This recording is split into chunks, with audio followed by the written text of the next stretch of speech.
नमस्कार साथियों, प्रयास संस्थान के ऑनलाइन प्लेटफॉर्म पर आप सभी का स्वागत है। मैं योगराज सिंह नोगिया आप सभी का स्वागत करता हूं और इस संस्थान की तरफ से आगामी जो वीडियो आपको लगातार मिलते रहेंगे। हम बात कर रहे हैं अपने जिस टॉपिक के बारे में, वह है बायोटेक्नोलॉजी के बारे में।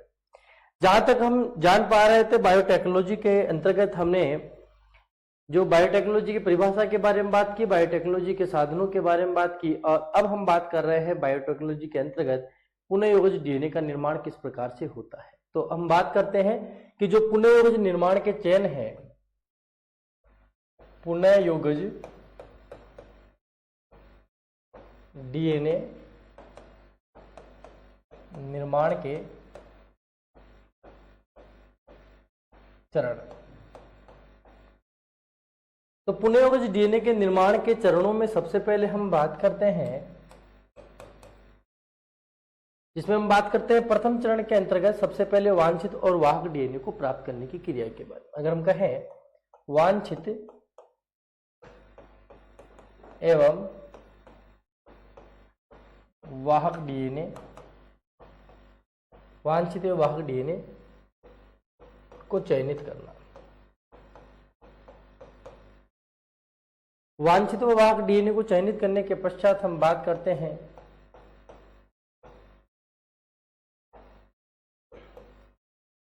पुनःयोजित डीएनए का निर्माण। पुनःयोजित डीएनए का निर्माण करना और पुनःयोजित डीएनए का निर्माण करने के पश्चात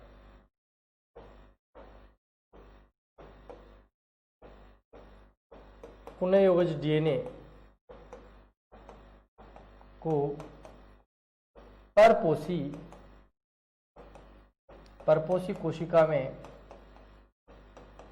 परपोषी कोशिका में स्थानांतरण करना।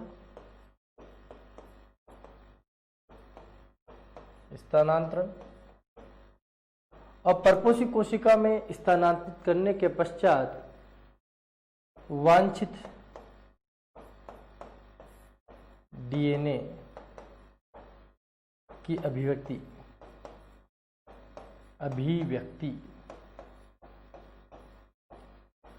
तो जैसा कि आप देख पा रहे हैं कि पुनःयोजित डीएनए के निर्माण के क्या चयन होंगे। उन चरणों में सबसे पहले हमने कहा वांछित एवं वाहक डीएनए को चयनित करना या उसे प्राप्त करना। जब वांछित एवं वाहक डीएनए को हम प्राप्त कर लेते हैं, उसके पश्चात पुनःयोजित डीएनए का निर्माण किस प्रकार से किया जाएगा और पुनःयोजित डीएनए का निर्माण करने के पश्चात पुनःयोजित डीएनए को परपोषी कोशिका में किस प्रकार से स्थानांतरित किया जाएगा और परपोषी कोशिका से उस पुनःयोजित डीएनए को प्राप्त करने के पश्चात लक्ष्य कोशिका में स्थानांतरित करके उस वांछित डीएनए की क्या अभिव्यक्ति होगी, वह जीन किस प्रकार से अपनी अभिव्यक्ति को व्यक्त करेगा, उनकी चर्चा अब हम करेंगे। तो पुनःयोजित डीएनए के निर्माण के चरण में सबसे पहले हम बात करेंगे वांछित व वाहक डीएनए के बारे में। तो देखिए, सबसे पहले जिस प्रकार से हमने बात की कि इसके अंतर्गत वांछित व वाहक डीएनए का किस प्रकार से हम प्राप्त करेंगे, तो हमने कहा सबसे पहले वांछित डीएनए के बारे में। वांछित डीएनए के बारे में यहां जिस प्रकार से हम वांछित डीएनए के बारे में पढ़ रहे हैं, वांछित डीएनए किसे कहेंगे? जिसकी हमें आवश्यकता है, जिस जीन को हम प्राप्त करना चाहते हैं, जिसकी। तो वांछित डीएनए के बारे में हम बात करेंगे कैसे प्राप्त किया जाता है कि सजीव प्राणी जो होता है, उस सजीव प्राणी के अंदर गुणसूत्र पाया जाता है और उस गुणसूत्र से प्रतिबंधित एंजाइम के द्वारा हम वांछित डीएनए खंड को प्राप्त कर लेते हैं। मान लीजिए सबसे पहले वांछित डीएनए को प्राप्त करने के लिए किसी भी कोशिका के नग्न जीवद्रव्य की आवश्यकता पड़ती है। जैसे कि अगर हम बात करते हैं कि कोई प्रोकैरियोटिक कोशिका है या कोई जीवाणु कोशिका है, जैसे मान लीजिए एक जीवाणु कोशिका है, जीवाणु कोशिका, ठीक है। और जीवाणु की कोशिका जो भित्ति है, जीवाणु की कोशिका भित्ति का जो लयन होता है वह हम किससे करेंगे? हमने कहा लाइसोजाइम से करेंगे, लाइसोजाइम एंजाइम के द्वारा, ठीक है। लाइसोजाइम एंजाइम के द्वारा हम जीवाणु कोशिका या प्रोकैरियोटिक कोशिका, जो जीवाणु कोशिका के बारे में बात की गई है, जैसे मान लीजिए यह एक जीवाणु कोशिका है और इस जीवाणु कोशिका के अंदर यह जीवाणु कोशिका का गुणसूत्र है, ठीक है। तो इस गुणसूत्र से वांछित डीएनए खंड को प्राप्त करने के लिए सबसे पहले हमें जीवाणु की कोशिका भित्ति का लयन करना होगा और इस जीवाणु की कोशिका भित्ति का लयन करने के बाद में इस जीवाणु का जो जीवद्रव्य है वह क्या हो जाएगा, नग्न हो जाएगा, और नग्न होने के पश्चात प्रतिबंधित एंजाइम के द्वारा इस गुणसूत्र से वांछित डीएनए खंड को अलग कर लिया जाएगा। तो वांछित डीएनए की प्राप्ति करने के लिए अलग अलग जीवों के अंतर्गत कोशिका भित्ति अलग अलग प्रकार की होती है, और उनकी कोशिका भित्ति का लयन करने के लिए हम विशिष्ट प्रकार के अलग अलग प्रकार के एंजाइम की आवश्यकता होती है। जैसा कि हमने बताया कि जीवाणु की कोशिका भित्ति के लयन करने के लिए हम लाइसोजाइम एंजाइम का उपयोग करते हैं, और इसी प्रकार अगर हम बात करते हैं पादप कोशिका के बारे में, तो पादप जो कोशिका होती है, पादप कोशिका की जो कोशिका भित्ति होती है वह सेल्यूलोज से बनी होती है, और सेल्यूलोज के अपघटन करने के लिए हमें सेल्यूलेज एंजाइम की आवश्यकता होगी, सेल्यूलेज एंजाइम की हमें आवश्यकता होगी। अगर इसी प्रकार अगर हम बात करते हैं किसके बारे में, कवक कोशिका के बारे में, तो कवक जो कोशिका भित्ति होती है, कवक कोशिका जो भित्ति होती है वह कवक कोशिका भित्ति काइटिन से निर्मित होती है, और काइटिन का अपघटन करने के लिए, उसका लयन करने के लिए हम काइटिनेज एंजाइम की काइटिनेज एंजाइम की हमें आवश्यकता होती है। इसी प्रकार अगर कोई कोशिका भित्ति अगर कोई प्रोटीन से निर्मित होती है तो उसके अपघटन के लिए हम प्रोटीएज एंजाइम की हमें आवश्यकता होगी। तो मेरे कहने का तात्पर्य है कि किसी भी कोशिका से वांछित डीएनए खंड को प्राप्त करने के लिए सबसे पहले कोशिका के इस जीवद्रव्य को नग्न करना पड़ेगा, और जीवद्रव्य को नग्न करने के लिए वह जो भी कोशिका है, चाहे वह पादप कोशिका हो, चाहे कवक कोशिका हो, चाहे जीवाणु कोशिका हो, चाहे प्रोटीन से निर्मित कोई परत हो, उसके अपघटन के लिए, उसके जीवद्रव्य को नग्न करने के लिए उसकी कोशिका भित्ति को नष्ट करना आवश्यक होता है, और उनके लिए इस प्रकार के एंजाइमों की हमें आवश्यकता होती है। जीवाणु की कोशिका भित्ति का लयन करने के लिए लाइसोजाइम एंजाइम, पादप कोशिका भित्ति का अपघटन करने के लिए हम सेल्यूलेज एंजाइम, और कवक कोशिका भित्ति के लिए हम काइटिनेज एंजाइम की हमें आवश्यकता होती है। और इसी प्रकार प्रोटीन को अपघटित करने के लिए हमें प्रोटीज एंजाइम की आवश्यकता होती है। जब इस कोशिका भित्ति का जब लयन होगा, जैसे हमने कहा कि इसका ये लयन हो जाएगा, तो लयन होने के पश्चात इसका जीवद्रव्य नग्न हो जाएगा, और नग्न जीवद्रव्य होने के बाद में इसे प्रतिबंधित एंजाइम के द्वारा, किसके द्वारा,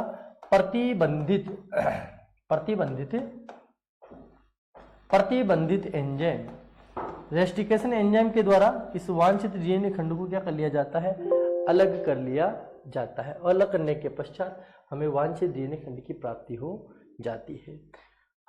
अब यह वांछित डीएनए खंड हमें प्राप्त हो गया, ठीक है, लेकिन वांछित डीएनए खंड के में छोटे छोटे टुकड़ों की आवश्यकता होती है। वांछित डीएनए खंड बहुत ही जो छोटा है उसकी हमें आवश्यकता होती है। तो वांछित डीएनए खंड की प्राप्ति के लिए, इसके लिए हम एक विधि का उपयोग करते हैं, जिसमें वांछित डीएनए खंड को प्राप्त करने के लिए हम वैद्युत कण संचलन, जिसे मैं कह इलेक्ट्रोफोरेसिस जो तकनीक है, कौन सी तकनीक के बारे में हमने बात की, इलेक्ट्रोफोरेसिस तकनीक,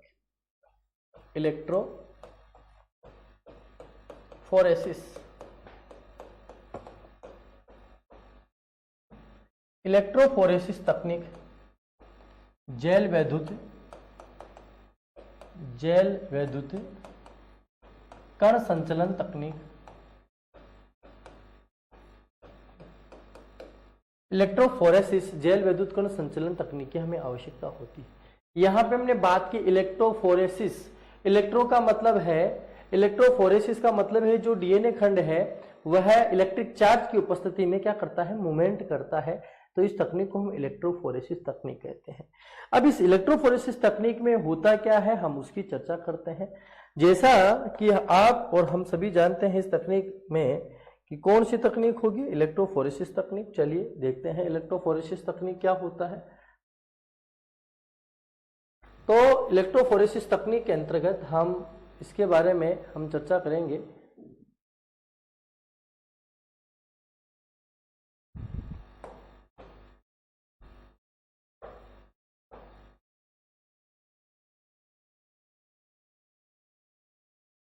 देखिए, तो जैसा हम इलेक्ट्रोफोरेसिस तकनीक के बारे में बात कर रहे हैं, इलेक्ट्रोफोरेसिस तकनीक है क्या, या हम बात करते हैं कि इस तकनीक में विद्युत धारा का उपयोग किया जाता है।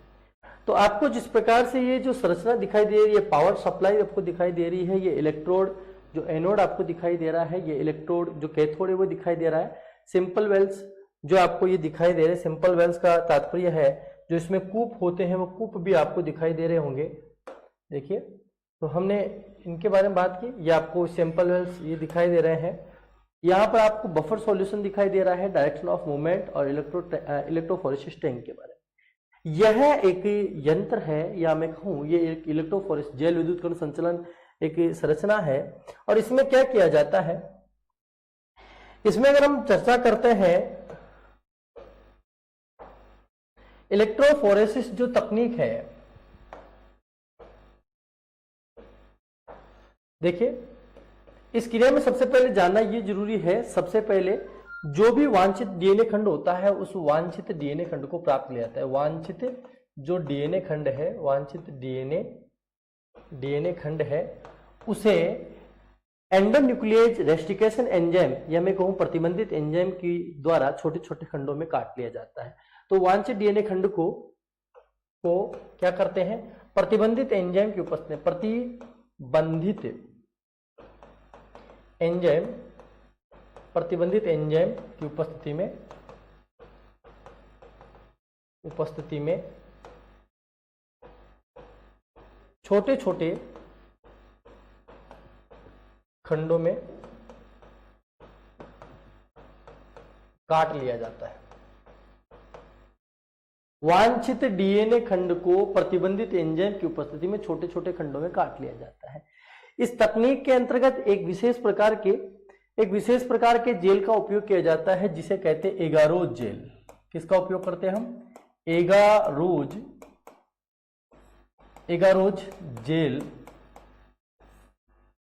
जेल की प्राप्ति करते हैं। तो जो एगारोज जो जेल होता है यह समुद्री खरपतवार से प्राप्त किया जाता है। किससे, समुद्री खरपतवार से। तो हमने क्या कहा, सबसे पहले जो वांछित डीएनए खंड होता है उसे प्रतिबंधित एंजाइम की उपस्थिति में छोटे छोटे खंडों में काट लिया जाता है। और इसके अंतर्गत एक जेल है जिसे हम कहे एगारोज जेल, जो समुद्री खरपतवार से प्राप्त होता है। ये जो एगारोज जेल जो आपको हमने बताया, यह छलनी प्रभाव, यह बहुत इसके अंतर्गत छिद्रित होता है। तो यह एगारोज जेल होता है वह क्या करता है, यह छलनी प्रभाव की तरह कार्य करता है। किसकी तरह, छलनी प्रभाव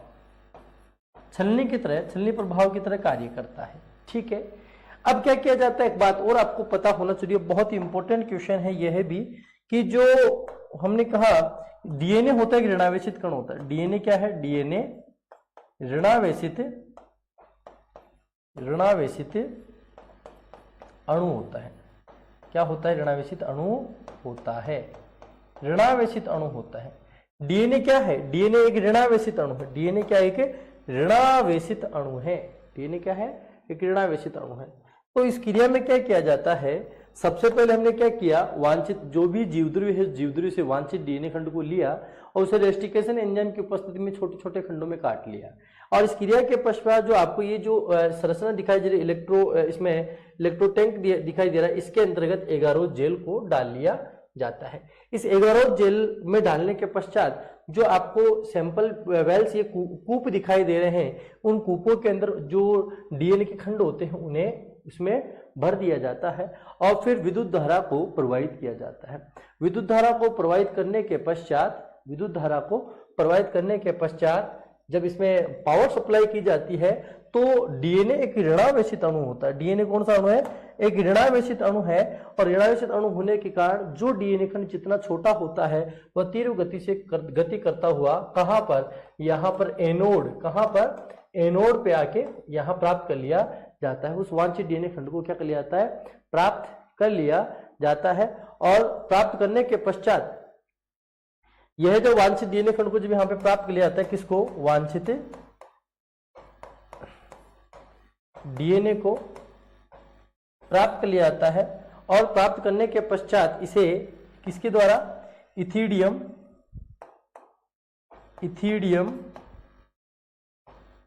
ब्रोमाइड ब्रोमाइड, इथिडियम ब्रोमाइड अभिरंजक के द्वारा उसे अभिरंजित किया जाता है। पूछा जाए कि जो डीएनए होता है उसे किस अभिरंजक के द्वारा अभिरंजित किया जाता है, तो जो वांछित डीएनए होता है उसे इथिडियम ब्रोमाइड अभिरंजक के द्वारा क्या किया जाता है, अभिरंजित किया जाता है, अभिरंजित किया जाता है। और अभिरंजित करने के बाद में इस पर अल्ट्रावोलेट पराबैंगनी किरणों को इससे गुजारा जाता है, जिससे ये इथिडियम ब्रोमाइड जो से अभिरंजित जो डीएनए खंड होते हैं वो नारंगी रंग के दिखाई देते हैं और नारंगी रंग दिखाई देते हैं। इसके पश्चात इसे काट कर अलग कर लिया जाता है और अतिरिक्त पदार्थ को धो दिया जाता है और इस क्रिया को हम क्या कहते हैं, इल्यूशन कहते हैं। और यहाँ पर हमने कहा कि इस वांछित डीएनए खंड को क्या कर लिया जाता है, प्राप्त कर लिया जाता है। तो हमने क्या कहा कि इलेक्ट्रोफोरेसिस तकनीक क्या है कि इस क्रिया के अंतर्गत जो वांछित डीएनए खंड होता है, जो ऋणावेशित अणु होता है, उसे विद्युत धारा की उपस्थिति में एनोड इलेक्ट्रोड पर प्राप्त कर लिया जाता है। ये क्रिया किसमें, इलेक्ट्रिक चार्ज के ऊपर डिपेंडेंट होती है, इसीलिए इस तकनीक को जेल वैद्युत कण संचलन तकनीक कहते हैं। प्रश्न क्या क्या पूछे जा सकते हैं, यहाँ से पूछा यहाँ पे जा सकता है कि कौन सी जेल का उपयोग किया जाता है, एगारो जेल का उपयोग किया जाता है। नंबर 2, डीएनए किस प्रकार का अणु होता है, जो डीएनए होता है ऋणावेशित जो होता है, ऋणावेशित अणु होता है। इसके अंतर्गत जो वांछित डीएनए खंड होता है वह किससे अभिरंजित किया जाता है, इथिडियम ब्रोमाइड से अभिरंजित किया जाता है। वांछित डीएनए खंड को किस इलेक्ट्रोड से प्राप्त किया जाता है, एनोड इलेक्ट्रोड से प्राप्त किया जाता है।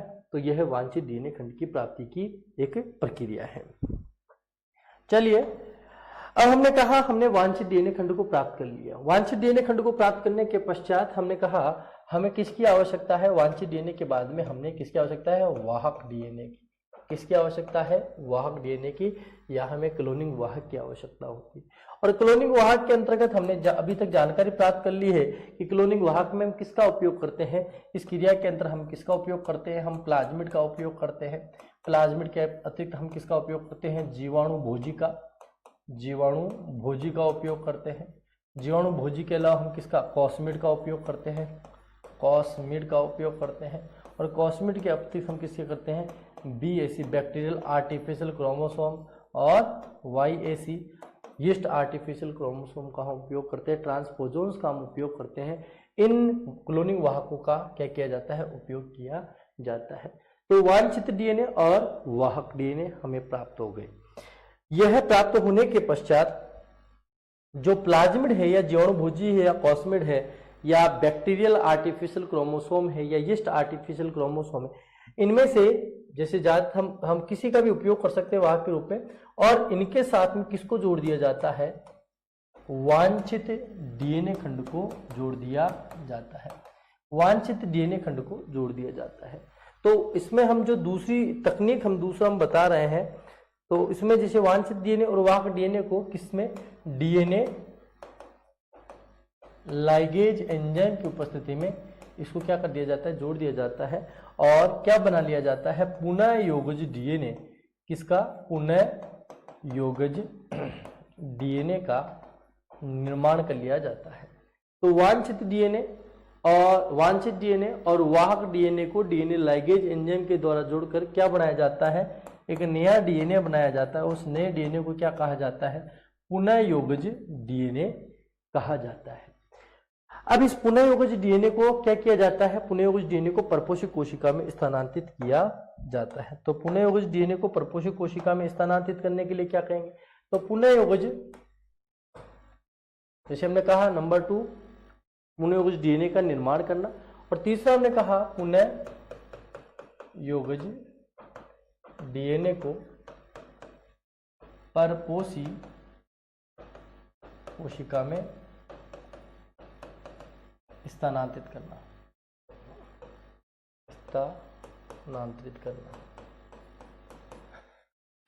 तो पुनः योगज डीएनए को परपोषित कोशिका में स्थानांतरित करने के लिए इस क्रिया में क्या किया जाता है कि जो पुनः योगज डीएनए बनता है, पुनः योगज जो डीएनए है उस पुनः योगज डीएनए को किसमें, जैसे मान लीजिए मुख्य रूप से जो इकोलाई जीवाणु होता है,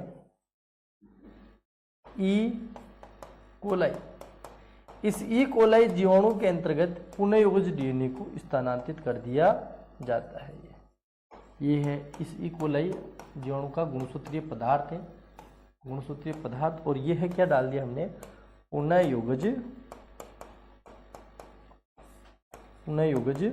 डीएनए।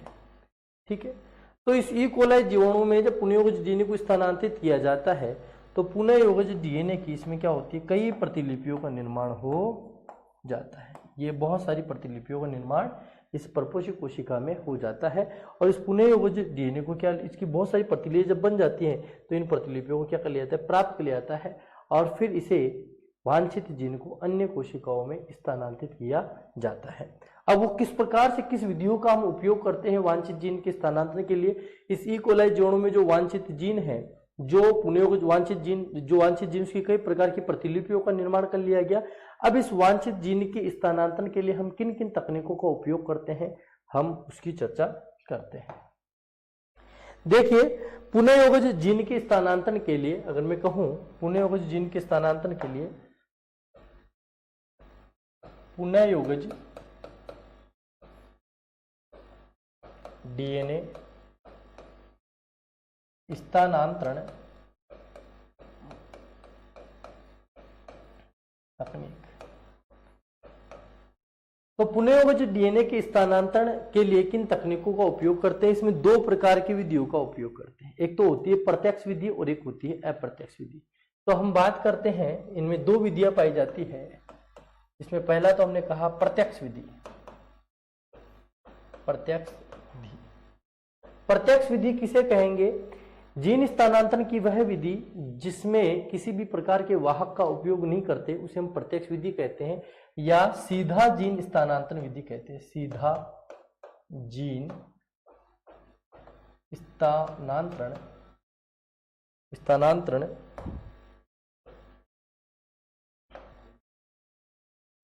स्थानांतरण विधि। ठीक है, तो डायरेक्ट जीन ट्रांसफॉर्मेशन के बारे में बात करेंगे। प्रत्यक्ष विधि, सीधा जीन स्थानांतरण विधि।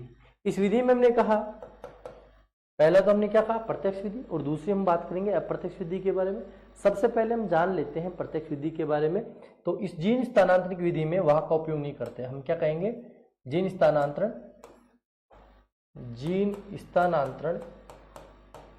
की इस विधि में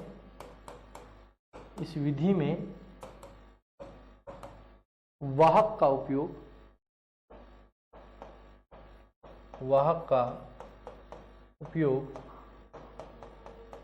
नहीं किया जाता। तो जीन स्थानांतरण की वह विधि जिसमें वाहक का उपयोग नहीं किया जाता, इसलिए इसे प्रत्यक्ष जीन स्थानांतरण विधि कहते हैं। अब इसमें कौन कौन सी विधियां होती है जिससे जीन स्थानांतरण किया जाता है, इसमें दो प्रकार की विधियां हैं। एक तो हमने कहा रासायनिक विधि। कौन सी विधि, रासायनिक विधि। कौन सी विधि है, रासायनिक विधि। ठीक है, और दूसरी जो विधि है उसे हम कहते हैं भौतिक विधि। कौन सी विधि है, भौतिक विधि। तो जीन स्थानांतरण की जो प्रत्यक्ष विधि है उसमें हमने कहा दो विधियां हैं, रासायनिक विधि और भौतिक विधि। अब रासायनिक विधि और भौतिक विधियों को भी निम्न भागों में बांटा गया है, जिसमें इसमें हमने कहा एक तो है इलेक्ट्रोपोरेशन,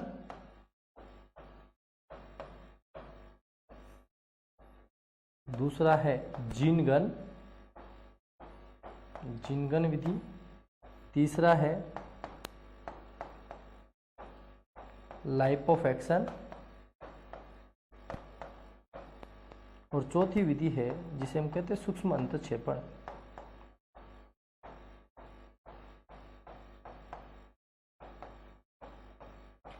अब यहां से किस प्रकार का प्रश्न पूछा जाएगा कि निम्न में से जीन स्थानांतरण की प्रत्यक्ष विधि कौन सी है या नहीं है। तो आप सीधा देख सकते हैं प्रत्यक्ष विधि, सीधा जीन स्थानांतरण विधि। जीन स्थानांतरण की इस विधि में किसी भी प्रकार के वाहक का उपयोग नहीं किया जाता, और इस क्रिया के अंदर हमने कहा कि इस विधि को दो भागों में बांटा गया, एक तो रासायनिक विधि और एक भौतिक विधि। रासायनिक विधि हम बताएंगे, भौतिक विधियों को निम्न भागों में बांटा गया: इलेक्ट्रोपोरेशन, जीन गन, लाइपोसक्शन और सूक्ष्म अंतःक्षेपण। तो सबसे पहले हम रासायनिक विधि के बारे में जान लेते हैं कि रासायनिक विधि क्या है। देखिए आप, तो जीन स्थानांतरण की जो पहली विधि है वो है रासायनिक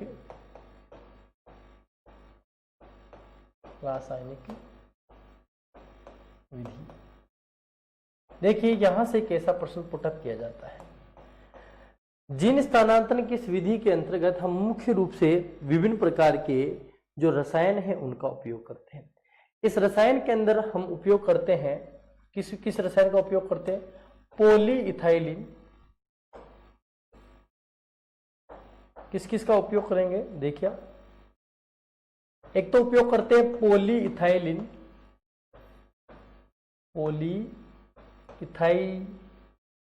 पॉलीइथाइलिन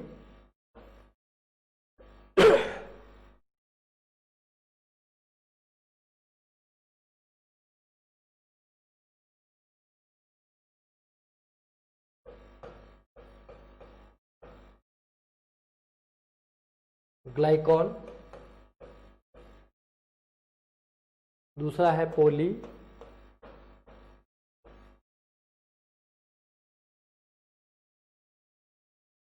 पॉलीइथाइलिन ग्लाइकोल, पॉलीविनाइल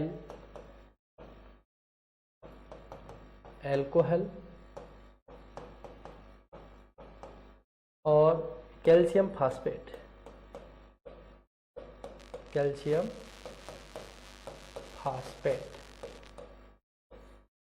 तो पॉलीइथाइलिन ग्लाइकोल, पॉलीविनाइल एल्कोहल और कैल्शियम फास्फेट ऐसे रासायनिक पदार्थ होते हैं जो कोशिका के अंदर क्या करते हैं? कुछ समय के लिए छिद्रों का निर्माण करते हैं।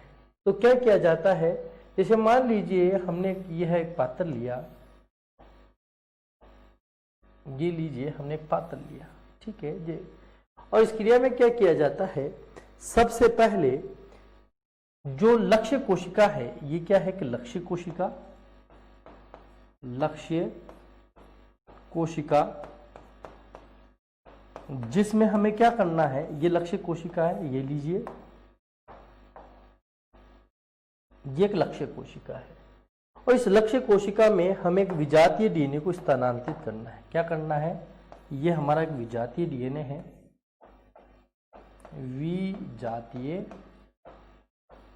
विजातीय डीएनए। इस विजातीय डीएनए को इस लक्ष्य कोशिका में स्थानांतरित करना है। तो स्थानांतरित करने के लिए सबसे पहले लक्ष्य कोशिका और विजातीय डीएनए को इसमें रखा जाता है और इसके अंदर हम क्या डाल देंगे? इसके अंदर हम इन तीनों में से कोई सा भी एक कारक डाल देंगे, जैसे पॉलीइथाइलिन ग्लाइकोल है या पॉलीविनाइल अल्कोहल या कैल्शियम फास्फेट है। कुछ भी इसमें से रसायन पदार्थ डालते हैं तो जो ये लक्ष्य कोशिका है, इस लक्ष्य कोशिका के अंदर क्या होगा? इन लक्ष्य कोशिकाओं में छोटे छोटे छिद्रों का निर्माण होगा। ये छोटे छोटे छिद्र बनेंगे और इस छिद्रों के द्वारा यह जो विजातीय डीएनए होगा इस लक्ष्य कोशिका में स्थानांतरित हो जाएगा। इसी विधि को हम क्या कहेंगे? रासायनिक विधि कहते हैं। तो रासायनिक विधि में क्या किया जाता है? इस क्रिया में हम आपको इंपॉर्टेंट क्या याद करना है कि रासायनिक विधि में पॉलीइथाइलिन ग्लाइकोल, पॉलीविनाइल अल्कोहल और कैल्शियम फास्फेट का उपयोग करते हैं। ये रासायनिक पदार्थ होते हैं वह लक्ष्य कोशिका के अंदर इसकी कोशिका भित्ति में सूक्ष्म छिद्रों का निर्माण करते हैं, जिसके कारण जो विजातीय डीएनए होता है वह लक्ष्य कोशिका में स्थानांतरित हो जाता है। इसी विधि को रासायनिक विधि कहते हैं। तो ये तो बात हुई किसके बारे में? रासायनिक विधि के बारे में। फिर हम बात करते हैं अगली विधि के बारे में, जिसे हमने कहा दूसरी विधि, जिसे हमने कहा भौतिक विधि। तो भौतिक विधि में कौन कौन सी विधियां हैं? देखिए, भौतिक विधि में सबसे पहले बताया गया है इलेक्ट्रोपोरेशन के बारे में। किसके बारे में? इलेक्ट्रोपोरेशन के बारे में हमने बात की। कौन सा?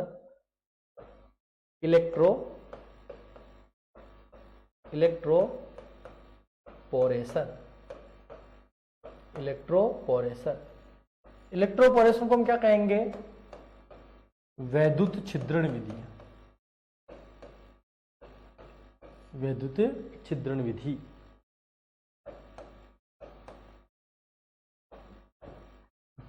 इलेक्ट्रोपोरेशन या वैद्युत छिद्रण विधि में हम क्या करेंगे, इस क्रिया के अंदर इलेक्ट्रोपोरेशन या वैद्युत छिद्रण विधि, इस क्रिया के अंतर्गत जैसे सबसे पहले ये एक लक्ष्य कोशिका है, ये हमारी क्या हो गई लक्ष्य कोशिका, चाहे वह पादप कोशिका हो, लक्ष्य कोशिका, यह लक्ष्य कोशिका है। और इस लक्ष्य कोशिका में हमें क्या करना है, हमें इस विजातीय डीएनए को, ये क्या है एक विजातीय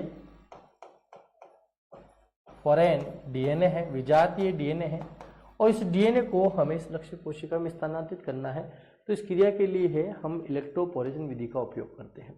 इस क्रिया में क्या किया जाता है, उच्च वोल्टता के जो लघु स्पंद होते हैं,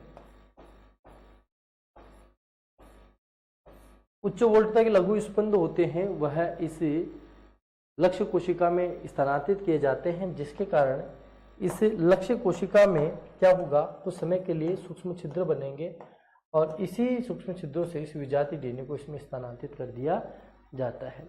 तो इस विधि को हम क्या कहते हैं, इलेक्ट्रोपोरेशन या विद्युत छिद्रण विधि कहते हैं। हमने क्या कहा, सर्वप्रथम किसी भी हम लक्ष्य कोशिका को लेते हैं, लक्ष्य कोशिका के अंदर उच्च जो वोल्टता है, उस उच्च वोल्टता के जो स्पंद जो लघु स्पंद होते हैं वह इस लक्ष्य कोशिका में दिए जाते हैं, जिसके कारण इस लक्ष्य कोशिका की कोशिका भित्ति पर सूक्ष्म समय के लिए, क्षणिक समय के लिए छिद्रों का निर्माण होता है और इसी समय जो विजातीय डीएनए होता है वह इस लक्ष्य कोशिका में स्थानांतरित हो जाता है। इस विधि को हम क्या कहते हैं, इलेक्ट्रोपोरेशन या विद्युत छिद्रण विधि कहते हैं। ये तो हो गई इलेक्ट्रोपोरेशन विधि के बारे में। और इसके बाद में जो अगली विधि है, उस अगली विधि को हम कहते हैं जीन गन विधि। दूसरी विधि हम बात करते हैं जीन गन विधि के बारे में बात करेंगे। इसी विधि को हम क्या कहते हैं, बायोलिस्टिक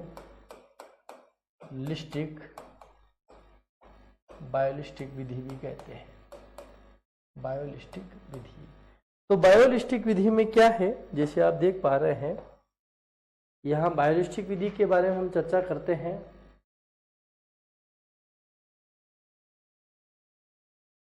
देखिए, तो जीन गन में आप देख पा रहे हैं, जीन गन या बायोलिस्टिक विधि में हम क्या करेंगे,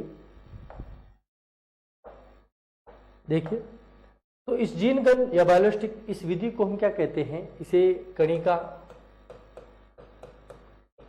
विधि भी कहते हैं, ठीक है। और इस विधि की खोज क्लीन नामक वैज्ञानिक ने की। किसने इसकी खोज किसने की, क्लीन ने। खोज किसने की, क्लीन नामक वैज्ञानिक ने इसकी खोज की। तो इस विधि में क्या किया जाता है, सबसे पहले जैसे हमने कहा कि इस क्रिया के अंतर्गत पार्टिकल गोल्ड ऑफ टंगस्टन, तो इस क्रिया के अंदर क्या किया जाता है, सबसे पहले क्या किया जाता है, हमने सोने या हम बात करते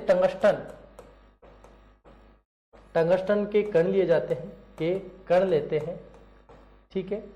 और टंगस्टन व सोने के कणों पर विजातीय डीएनए को, किसको, विजातीय डीएनए को क्या कर लिया जाता है, आवृत कर लिया जाता है, इस पे चिपका लिया जाता है, आवृत कर लिया जाता है, ठीक है। सबसे पहले हमने क्या कहा, पार्टिकल गोल ऑफ टंगस्टन जो है इसके चारों ओर विजातीय डीएनए को क्या लेता है, इस पे आवृत कर लिया जाता है। और इस क्रिया के लिए हम जिसका उपयोग करते हैं वह है mercury chloride,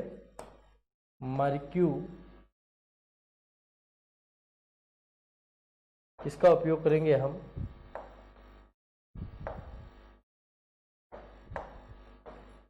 mercury chloride mercury chloride एवं स्पर्मिडीन।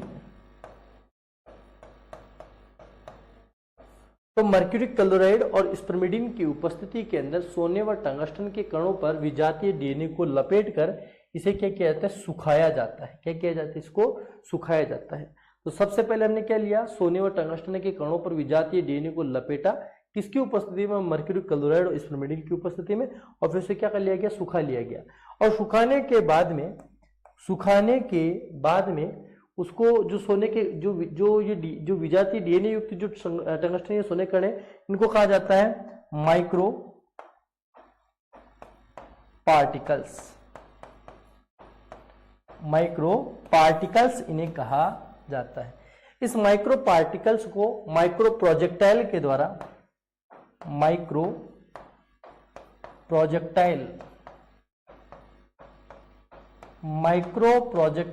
द्वारा उच्च वेग के द्वारा लक्ष्य कोशिका में ट्रांसफॉर्मेशन कर लिया जाता है, और ट्रांसफॉर्मेशन करने के पश्चात रीजनरेशन की क्रिया होती है, और इस क्रिया में उसे उचित तापमान देकर एक नए पादप में या उस जीन की अभिव्यक्ति को व्यक्त कर लिया जाता है। इस विधि को क्या कहा जाता है, जीन गन या बायोलिस्टिक मशीन कहा जाता है। तो ये बात हुई किसके बारे में, जीन गन या बायोलिस्टिक मशीन के बारे में। जीन गन या बायोलिस्टिक मशीन कणिका विधि कहते हैं, इसे बायोलिस्टिक मशीन कहते हैं। ठीक है, इसकी खोज किसने की, क्लिन ने की। क्या किया जाता है, विजातीय डीएनए को सोने व टंगस्टन के कणों के ऊपर मर्क्यूरी क्लोराइड और स्पर्मेडिन के घोल के ऊपर इसे चिपका लिया जाता है। इन पार्टिकल को माइक्रो पार्टिकल कहते हैं, और माइक्रो प्रोजेक्टाइल के द्वारा उच्च वेग की धारा की उपस्थिति में इसे लक्ष्य कोशिका में स्थानांतरित कर लिया जाता है, और जीन की अभिव्यक्ति को देख लिया जाता है। तीसरी विधि है जिसे हम बोलते हैं लाइपोफैक्शन।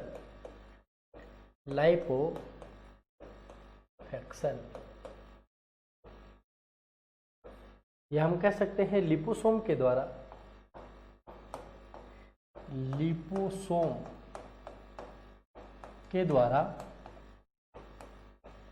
जीन स्थानांतरण।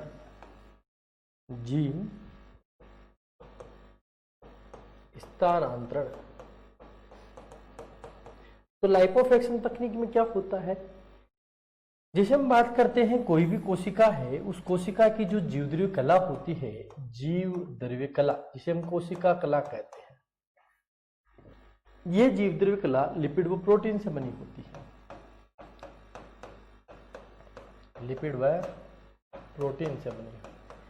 तो इस तकनीक में क्या कहते हैं, लाइपोफैक्शन तकनीक की खोज 1965 में सबसे पहले एक वैज्ञानिक बोगेहम नामक वैज्ञानिक ने इस तकनीक की खोज की। तो इस तकनीक में किया क्या जाता है, जैसे हमने बात की, इस तकनीक में क्या किया जाता है कि लिपिड युक्त कैप्सूल का निर्माण किया जाता है। लिपिड युक्त क्या किया जाता है, कैप्सूल का निर्माण किया जाता है। इस लिपिड युक्त कैप्सूल के अंदर क्या होता है, जल और क्या पाया जाता है, विजातीय डीएनए पाया जाता है। विजातीय डीएनए पाया जाता है।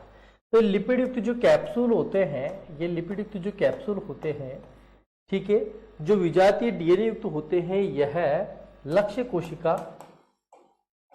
कोशिका होती है, उससे लक्ष्य कोशिका की जीवद्रव्य कला के द्वारा चिपक जाते हैं। और जीवद्रव्य कला के द्वारा चिपक जाने पर क्रिया जब चिपक जाते हैं तो यहाँ पे कौन सी क्रिया होती है, एंडोसाइटोसिस की क्रिया होती है। एंडोसाइटोसिस की क्रिया होती है, और ये जो विजातीय डीएनए होता है वह लक्ष्य कोशिका में स्थानांतरित हो जाता है। इस तकनीक को लाइपोफैक्शन या लिपोसोम के द्वारा जीन स्थानांतरण तकनीक कहते हैं। हमने क्या कहा, इसकी खोज कब की गई, सन 1965 में बोगेहम नामक वैज्ञानिक के द्वारा लाइपोफैक्शन तकनीक की खोज की गई। जीवों की जो जीवद्रव्य कला होती है वह लिपिड व प्रोटीन से निर्मित होती है, और इस क्रिया के अंतर्गत जो लिपिड युक्त कैप्सूल होते हैं, जिसके अंदर जल व विजातीय डीएनए होता है, वह इस लक्ष्य कोशिका की जीवद्रव्य कला से चिपक जाता है, और एंडोसाइटोसिस क्रिया के द्वारा यह विजातीय डीएनए लक्ष्य कोशिका में स्थानांतरित हो जाता है। इस तकनीक को लाइपोफैक्शन या लिपोसोम के द्वारा जीन स्थानांतरण तकनीक कहते हैं। और ये किस प्रकार की विधि है, यह है प्रत्यक्ष विधि। जीन स्थानांतरण कौन सी है, प्रत्यक्ष, डायरेक्ट मेथड है, प्रत्यक्ष विधि है।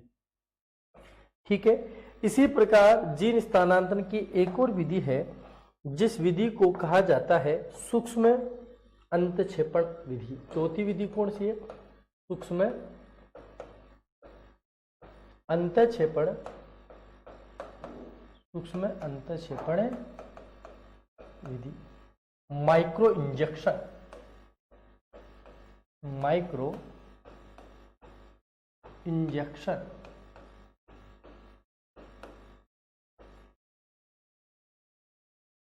सूक्ष्म अंतक्षेपण विधि या माइक्रो इंजेक्शन विधि जो होती है, कौन सी विधि है? यह एक प्रत्यक्ष विधि है, जीन स्थानांतरण की प्रत्यक्ष विधि। क्या कहेंगे हम? जीन स्थानांतरण की, जीन स्थानांतरण की कौन सी विधि है? प्रत्यक्ष विधि है ये। ठीक है। नंबर 2, जंतुओं में जीन स्थानांतरण के लिए इसका उपयोग किया जाता है। जंतुओं में जीन स्थानांतरण हेतु, जीन स्थानांतरण हेतु उपयोग में, जीन स्थानांतरण हेतु उपयोग में लिया जाता है। अच्छा, इस विधि में करते क्या है? देखिए, इस विधि में अगर हम बात करते हैं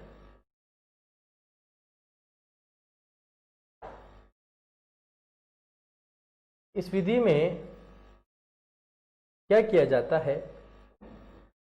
सबसे पहले जो विजातीय डीएनए होता है, micro injection of foreign DNA into nucleus. तो सबसे पहले एक कांच की जो पिपेट होती है, उस पिपेट की उपस्थिति में जो परपोषी कोशिका होती है, होस्ट सेल होती है, परपोषी जो कोशिका होती है, उस परपोषी कोशिका को पिपेट की उपस्थिति में स्थिर किया जाता है। और स्थिर करने के पश्चात में जो विजातीय डीएनए होता है, विजातीय जो डीएनए होता है, जो हम बात कर सकते हैं 0.5 से 1.0 माइक्रोमीटर जो विजातीय डीएनए होता है, उसे इस सूक्ष्म इंजेक्शन की सहायता से, किसमें? इस सूक्ष्म इंजेक्शन की सहायता से इसमें विजातीय डीएनए को परपोषी कोशिका में स्थानांतरित कर दिया जाता है। इस तकनीक को क्या कहते हैं? सूक्ष्म अंतक्षेपण विधि या माइक्रो इंजेक्शन कहते हैं। क्या कहा? जीन स्थानांतरण की कौन सी विधि है? प्रत्यक्ष विधि। और जंतुओं में जीन स्थानांतरण की विधि, जंतुओं में जीन स्थानांतरण हेतु सूक्ष्म अंतक्षेपण तकनीक का उपयोग किया जाता है। तो आज हमने की जीन स्थानांतरण प्रत्यक्ष विधियों के बारे में। आगे हम बात करेंगे जीन स्थानांतरण की अप्रत्यक्ष विधि के बारे में।